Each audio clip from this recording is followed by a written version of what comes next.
Hello students, चलिए हम आगे नेक्स्ट टॉपिक को कंटिन्यू करते हैं। पिछले वीडियो में आपने स्टोइकियोमेट्री के बारे में पढ़ा। स्टोइकियोमेट्री को कंटिन्यू करते हुए ही अपना नया टॉपिक है लिमिटिंग रिएजेंट और लिमिटिंग रिएक्टेंट। इसके बारे में मैं पहले आपको बताऊंगी, उसके बाद इसकी प्रॉब्लम से सॉल्व करेंगे। सबसे पहले तो इसका नाम देखिए।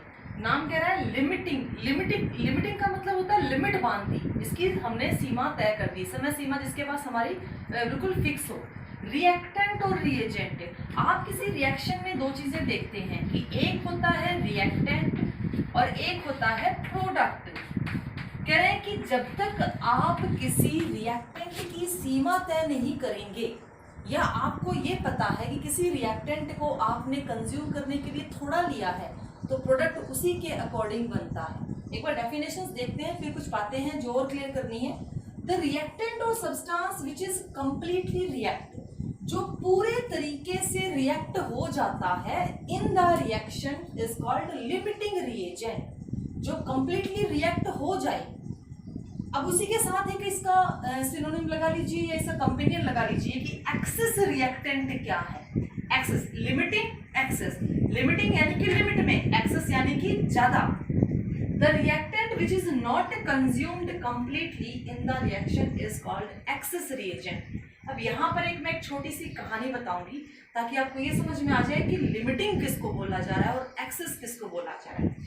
एक आप जैसा ही एक बच्चा, एक लड़का जो जॉब की तलाश में किसी दूसरे शहर में जाता है, उसको जॉब मिल जाती है। मान लीजिए, मैं सपोज यहाँ पर लिखती हूँ, इसका नाम मान लीजिए पिंकू है, ठीक है।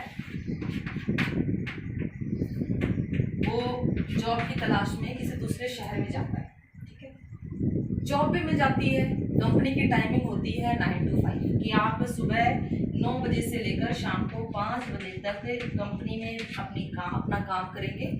तो समस्या ये आती है कि अब वो बच्चा नया नया शहर में गया है, उसको खाने के लिए, रहने के लिए किसी पर्टिकुलर ऐसे किसी पीजी की जरूरत होती है, किसी हॉस्टल की जरूरत होती है। तो वो एक पीजी करता है, वहाँ पर एक रूम उसको मिल जाता है, वहाँ पर उसको प्रॉपर टाइम पे 3 टाइम की डाइट उसको मिलती है, रहने के लिए उसको रूम मिलता है। उसके ध्यान रखिएगा, उसके ऑफिस की टाइमिंग है 9 to 5। पीजी में उसको रूम मिल रहा है, उसको 3 टाइम का प्रॉपर खाना मिल रहा है। लेकिन 3 टाइम के खाने में से वो सिर्फ 2 टाइम खाना खाता है, क्योंकि एक तो उसको मॉर्निंग में ब्रेकफास्ट करना होता है, आफ्टरनून नून में वो खाना नहीं खा पाता क्योंकि वो उस टाइम वो कंपनी में होता है, रात को उसको डिनर वहां मिलता है। उस पीजी के कुछ रूल्स हैं। वो पीजी जिसने भी खोला है, जो भी उसका मालिक है, उसने कुछ रूल्स बना रखे हैं क्योंकि वहां पर काफी बच्चे रहते हैं। बहुत सारे ऐसे बच्चे हैं जो पिंकू जैसे हैं, कोई जॉब कर रहा है, कोई पढ़ाई कर रहा है। तो वहां पर वो पीजी के कुछ रूल्स बनाता है कि मॉर्निंग में जब आपको ब्रेकफास्ट मिलेगा तो उसकी पर्टिकुलर टाइमिंग है। कहते हैं कि मॉर्निंग का ब्रेकफास्ट आपको 7:30 AM से लेकर 8:30 AM तक ही मिलेगा। आप इस टाइम पर अगर प्रॉपरली टाइम पर पहुंच जाते हैं तो आपको खाना मिलेगा, नहीं पहुंचते तो आपको खाना नहीं मिलेगा। ऐसे ही लंच का टाइम होता होगा। लंच हालांकि पिंकू स्किप करता है तो उसको नहीं पता। डिनर का भी यही टाइमिंग है। डिनर का टाइमिंग है बेटा 8:30 PM से लेकर 9:30 PM तक, कि अगर आप इस टाइम तक पहुंच जाते हैं तो आपको खाना मिलेगा, नहीं तो आपको भूखे ही सोना पड़ेगा। अब एक दिन पिंकू के ऑफिस में मीटिंग जो है वो 5 बजे से स्टार्ट होकर रात के 10 बजे तक चली। रात के 10 बजे तक चली। हालांकि 10 बजने से पहले पिंकू ने अपने डायरेक्टर को कहकर ये कहा कि मुझे पीजी में खाना नहीं मिलेगा, मुझे जल्दी घर जाना है। तो वो 9:30 बजे अपने पीजी में पहुंच गया। अब डेली रूटीन सुनिए। वो 9:30 बजे पीजी में पहुंच गया क्योंकि उसको खाना खाना था और रात को उसको फिर बाद में खाना नहीं मिलता। डायरेक्टर ने परमिशन दे दी, वो पहुंच गया 9:30 बजे। अब डेली का रूटीन सुनिएगा कि पिंकू खाने में खाता क्या था।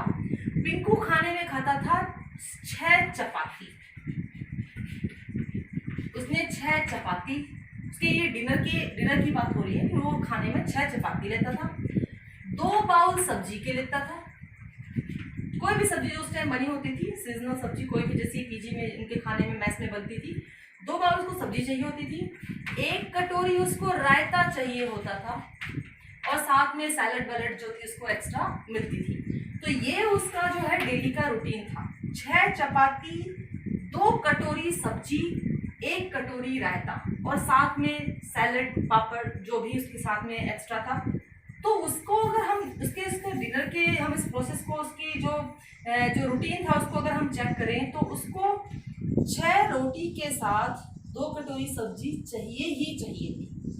अनफॉर्चुनेटली जिस दिन वो 9:30 बजे पहुंचा उसको खाना तो मिला, मैस के जो कोऑर्डिनेटर थे उन्होंने खाना तो उसको दिया, लेकिन उन्होंने कहा कि आप लेट हैं तो हम आपको 6 चपाती तो दे देंगे, 6 चपाती तो आपको मिल जाएंगी, लेकिन सब्जी आपको नहीं मिल पाएगी 2 कटोरी, आपको आज 1 कटोरी से ही काम चलाना पड़ेगा। उसको 6 चपाती मिल गई, उसको 1 कटोरी सब्जी मिल गई और उसको 1 कटोरी रायता मिल गया, खाना मिल गया, उसको खाना खाने बैठ गया वो। लेकिन क्या हुआ, जैसे ही उसने 3 चपाती खाई उसकी कटोरी की सब्जी खत्म हो गई। जैसे ही उसकी कटोरी की सब्जी और रायता खत्म हुआ उसे लगा कि उसका पेट भर गया और उसने 3 चपाती छोड़ दी। अब उसे ये लगा कि उसका पेट पूरा भर चुका है, वो और नहीं खा सकता, तो वो 3 रोटी खाकर छोड़कर उठ जाता है और उसने 3 रोटी 1 कटोरी सब्जी के साथ खा ली। अब आप जरा यहां से और इस बात से आइडिया लगाइए कि ऐसा क्या हुआ जिससे उसको ये एहसास हुआ कि तुम्हारा पेट भर चुका है, तुम्हारी भूख खत्म हो चुकी। अगर हम ध्यान से देखें तो 6 चपाती 2 कटोरी के साथ, यानी कि 3 चपाती वो खाता था 1 कटोरी सब्जी के साथ, सही है। अगर वो 6 चपाती 2 कटोरी के साथ खाता था तभी उसको लगता था कि उसकी भूख पूरी हो चुकी है, उसने खाना पूरा खा लिया। लेकिन जब उसको वही सिस्टम के अकॉर्डिंग 6 चपाती 1 कटोरी के साथ मिली तो उसका रूटीन तो कंटिन्यू कर गया कि भाई 3 चपाती 1 कटोरी। यहीं से उसको एहसास हो गया कि भाई मुझे जो है जितनी मुझे चाहिए था उतना मैंने खा लिया, बस सफिशिएंट है। तो बेटा किसकी कमी के कारण उसको ये एहसास हो गया कि भाई तेरा पेट भर गया। ऐसे ही जो चीज लिमिट में होती है वो ही प्रोडक्ट बनाती है, जो चीज लिमिट में होती है वही एहसास करवाती है कि प्रोडक्ट बन रहा है या तुम्हारी भूख पूरी हो चुकी है, तुम्हारा पेट भर चुका। अब लिमिट में कौन थी? सब्जी। ऐसे ही हमारी रिएक्शन में कुछ रिएक्टेंट होते हैं जो लिमिट में होते हैं, लेकिन वो डिसाइड करते हैं कि प्रोडक्ट कितना बनेगा। ऐसे ही जो चीज यहाँ पर इसने सब्जी का उदाहरण इसलिए दिया गया कि सब्जी के कारण उससे ये डिसाइड किया या उसको अपने आप ये एहसास हुआ कि तुम्हारा पेट भर चुका। तो जो रिएक्टेंट अपने लिमिटेड अमाउंट में रहकर प्रोडक्ट की अमाउंट डिसाइड करते हैं उन्हें बोला जाता है लिमिटिंग रिएक्टेंट। अब जैसे चपाती बच गई, 3 चपाती बच गई, उससे कोई फर्क नहीं पड़ता, बच गई तो बच गई। ऐसे ही जो बच जाए, जो कंज्यूम ना हो, जो रह जाए, नॉट कंज्यूम्ड कंप्लीटली, जो रह जाए, उन्हें क्या बोलते हैं? Excessive reactant. One more thing, इसके अलावा ये तो एक जनरल सी कहानी, जनरल सी बात थी। आपको जब रिएक्टेंट और प्रोडक्ट में नंबर ऑफ मोल की टर्म्स में रिएक्टेंट और प्रोडक्ट दिए जाते हैं तो आप वो मोल डिसाइड करते हैं कि कौन लिमिटिंग रिएजेंट है और कौन एक्सेसिव रिएजेंट। मोल डिसाइड करेंगे, नंबर ऑफ मोल्स डिसाइड करेंगे रिएक्टेंट के और प्रोडक्ट के। भाई रिएक्टेंट जितना रिएक्ट करेगा उतना ही तो प्रोडक्ट बनेगा। ये तो law of conservation of mass भी ऑबे करता है कि जितना मास रिएक्टेंट का होगा उतना ही प्रोडक्ट का होना चाहिए। तो जो रिएक्टेंट रिएक्ट करेगा तभी तो प्रोडक्ट बनेगा।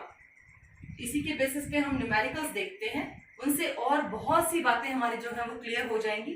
न्यूमेरिकल आपकी बुक के ही हैं, प्रदीप के सॉल्व न्यूमेरिकल। चलिए एक बार उसके बारे में देखते हैं। आई होप ये सब आप लोगों ने लिख लिया होगा। चलिए आगे चलते हैं।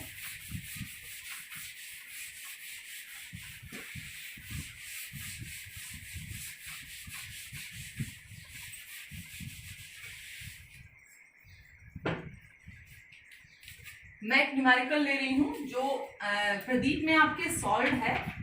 बस थोड़ा सा ध्यान से आप इसको समझते चलिएगा। जो बातें मैंने अभी आपको कही कि नंबर ऑफ मोल से रिलेटेड होती हैं ये बातें, तो ये क्वेश्चन कह रहा है 50.0 kg of nitrogen gas and 10 kg of hydrogen gas, please question पे फोकस कीजिएगा, are mixed together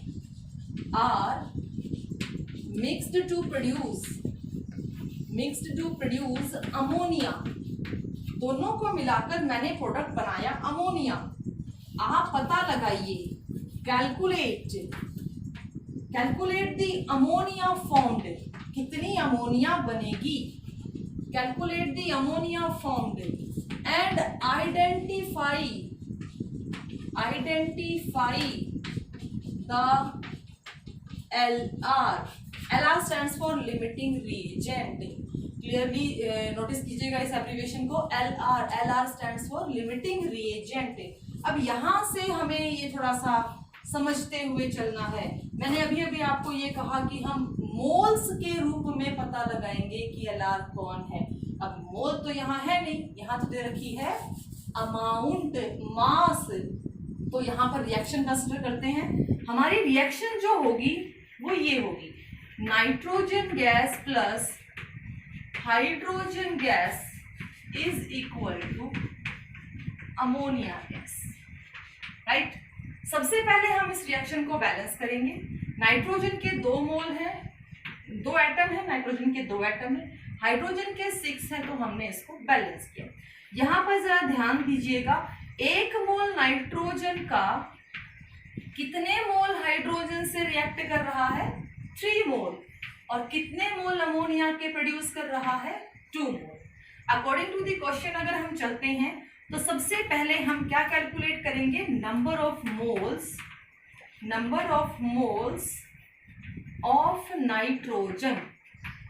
amount KG में दे रखा है, हम इसको ग्राम में बदलेंगे क्योंकि गिवन अमाउंट जो है वो ग्राम में होता है और मोलिकुलर मास ग्राम पर मोल में होता है।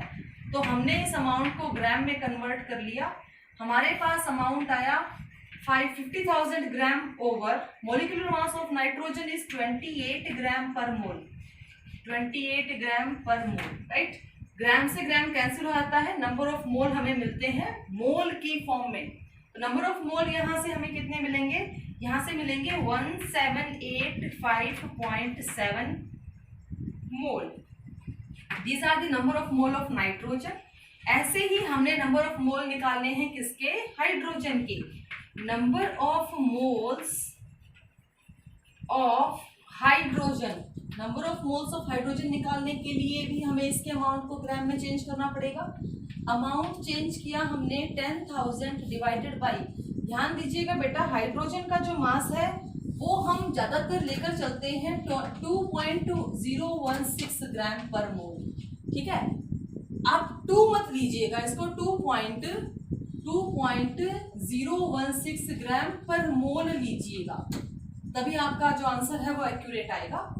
2.016 ग्राम पर मोल, और ये ग्राम में, इससे हमारी वैल्यू कितनी आ गई, 4960.3 mole. These are the number of mole, right.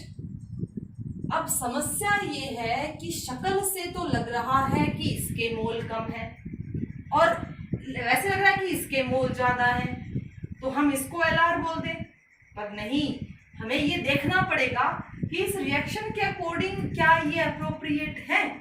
अब थोड़ा ध्यान से इसको देखते हुए चलते हैं। सबसे पहले हम आइडेंटिफाई करते हैं कि हमारे पास क्या है। 1 मोल नाइट्रोजन कितने हाइड्रोजन से रिएक्ट कर रहा है, 3 मोल।